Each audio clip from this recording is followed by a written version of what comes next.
Olá! Bem, o capítulo 14 do livro Contabilidade Empresarial trata do ativo não circulante.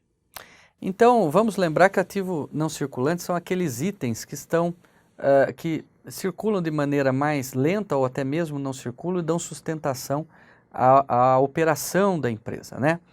Os grupos componentes do ativo não circulante é o ativo realizável a longo prazo. Lembrando que devem ser classificados aqui no realizável a longo prazo, pelo CPC 26, os itens que serão realizados depois de 12 meses da data do balanço. Pela lei das SAs, os itens que serão realizados depois do final do exercício seguinte e, dependendo se a empresa utilizar o critério do ciclo operacional, depois do término do ciclo operacional.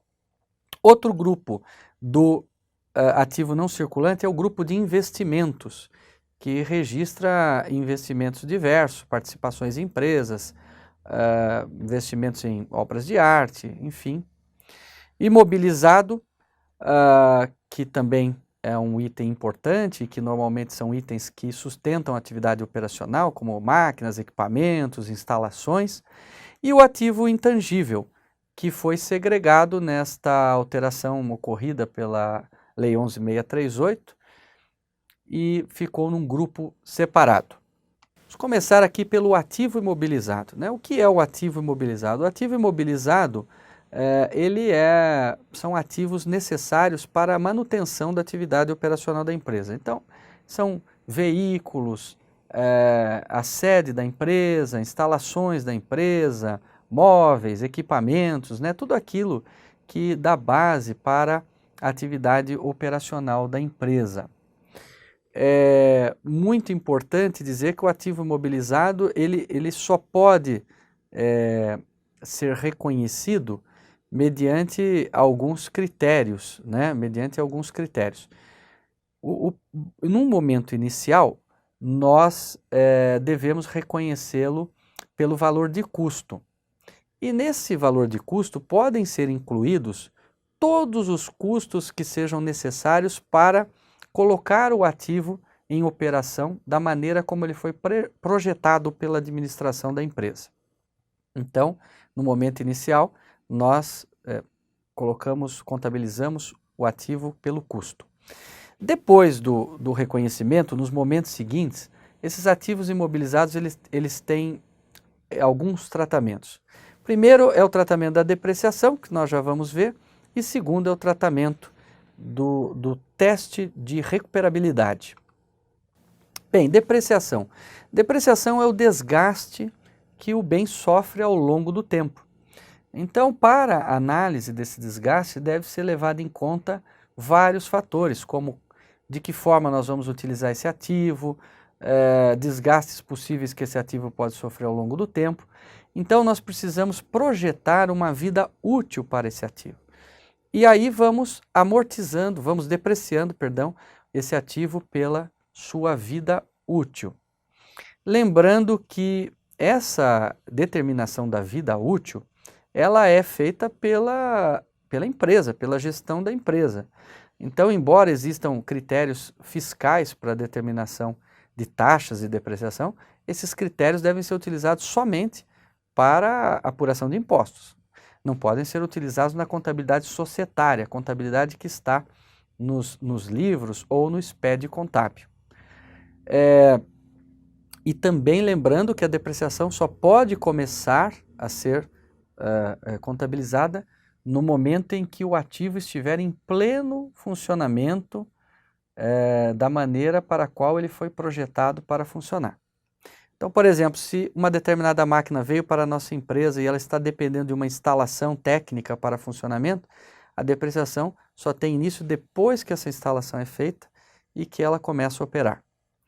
Outro ponto importante trazido pelas novas normas de contabilidade, que está lá no CPC número 1, é a realização de um teste, chamado teste de recuperabilidade de ativos, ou mais conhecido por impairment test.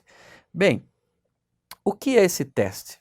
Esse teste consiste em apurar primeiro, o valor contábil por qual o meu ativo está registrado. O valor contábil deve ser líquido, ou seja, já tirando a depreciação acumulada. E nós precisamos saber se esse valor que está registrado na nossa contabilidade, nos ativos da nossa empresa, ele é recuperável. Recuperável de que forma? Ou pela venda desse ativo, descontados os custos que eu terei para vender, ou pelo uso desse ativo.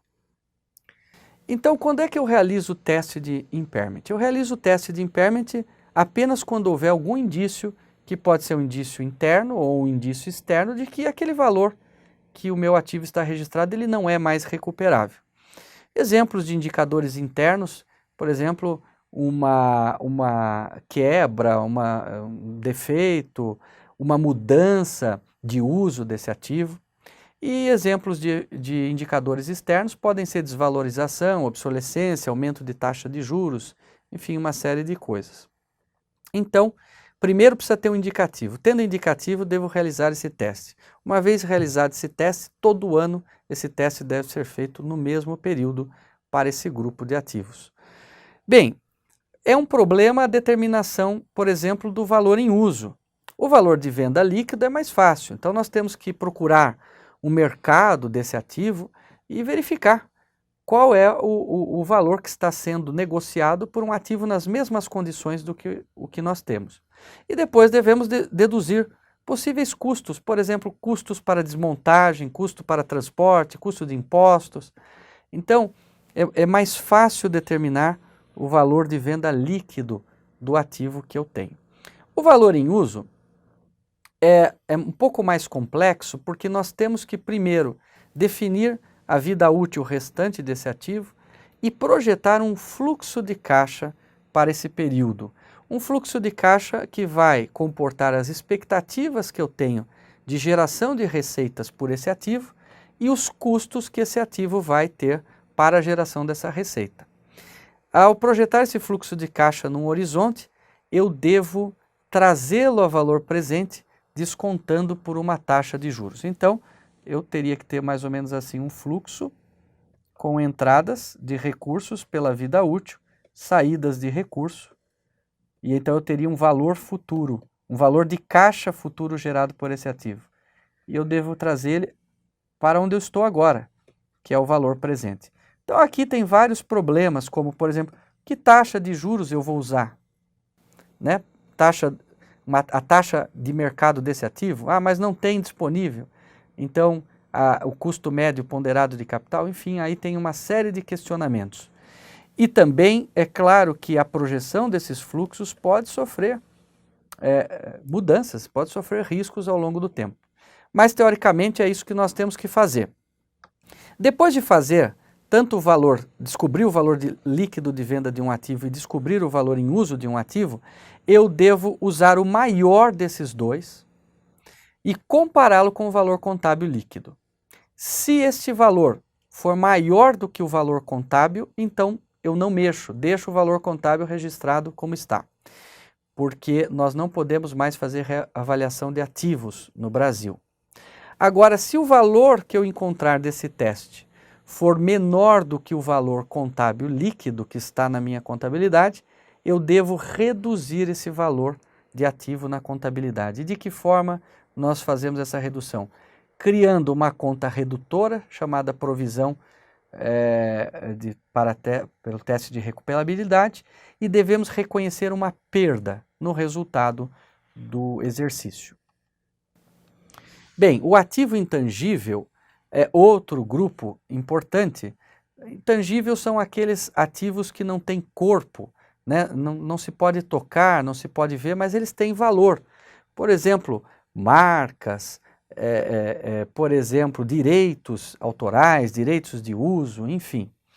Bem, os pontos importantes que nós temos que ter em mente do ativo intangível é que nós só podemos reconhecer um ativo intangível se ele for separável e se ele tiver um custo mensurável claro.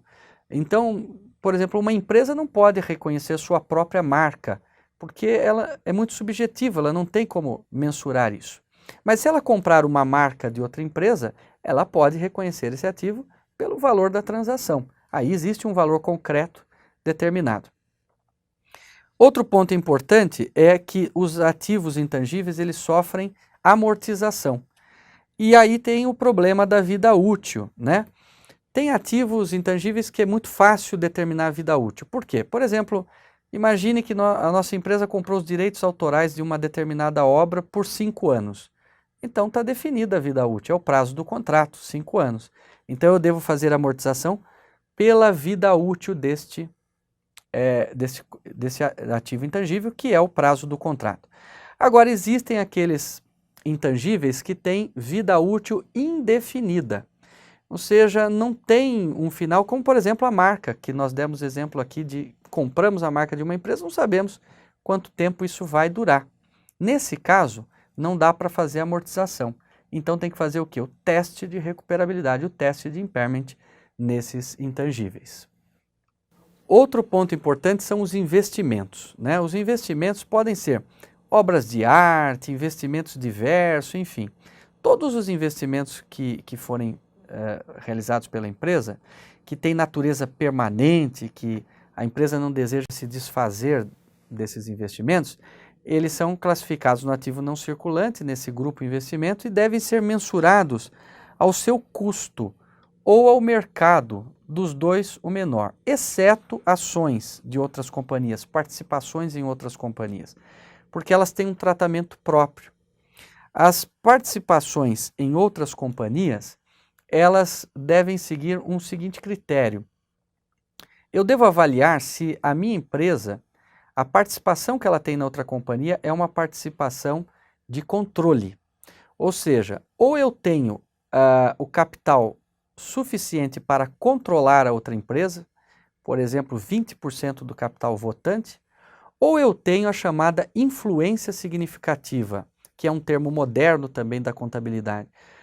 Eu posso ter 2, 3% de uma empresa e ter influência significativa nela. E o que é influência significativa? É um critério um pouco subjetivo, mas algumas coisas que podem nos nortear são as seguintes. Imagine que o pessoal-chave da minha administração também é o pessoal-chave da outra empresa ligada a mim. Imagine que eu forneço todo o know-how para os produtos dessa empresa. Então são alguns critérios que são até colocados aí pelo CPC e que podem dar a pista da influência significativa. Bem, se eu não tiver a maioria do capital votante ou se eu não tiver influência significativa, eu devo avaliar esses investimentos ao custo ou, se possível, ao valor realizável líquido, quando for possível. Senão, mantém-se ao custo. Agora, se eu tiver influência significativa, ou se eu tiver a maioria do capital votante, então eu devo utilizar o chamado MEP, método da equivalência patrimonial, que significa dizer que eu devo equivaler o valor da minha participação na outra empresa, que está no meu ativo, ao percentual que eu tenho no patrimônio líquido dela.